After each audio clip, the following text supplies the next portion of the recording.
In a scene somewhat reminiscent of the Harvey days of last spring, all eyes Sunday were fixed on Yoenis Cespedes as the slugger arrived in Port St. Lucie 3 days before he had to. This is just a big sign. You know, Matt was obviously, they're following him around because we're coming off of injury and where he was with, his status on the club was big. But this is a guy that, we didn't know if we were going to get him back. Certainly with all the conversations and all the contracts we saw out there, we weren't sure he was going to return, and I really salute him. He's one of the few guys that went to where he wanted to go to.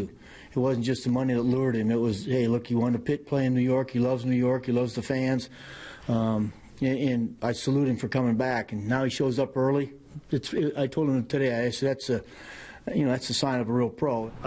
It's meeting some of the new guys, creating that bond, getting in there early. That's one of the things that was important to him. That's why he's here early.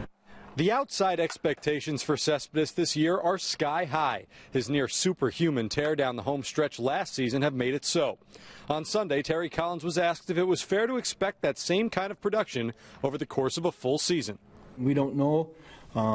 This guy's a very good player.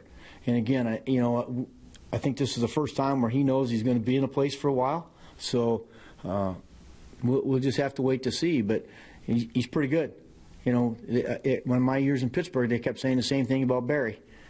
He can't do that again next year. No, he just did better.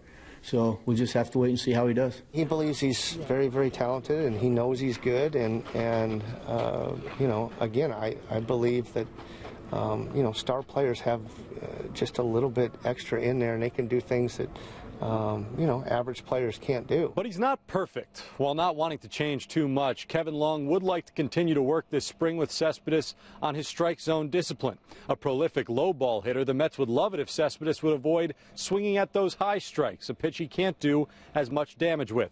That work was started in earnest on Sunday, with Kevin Long shouting poison at any pitch during batting practice thrown to Cespedes above the belt. With the Mets in Port St. Lucie, Steve Gelbs, SNY.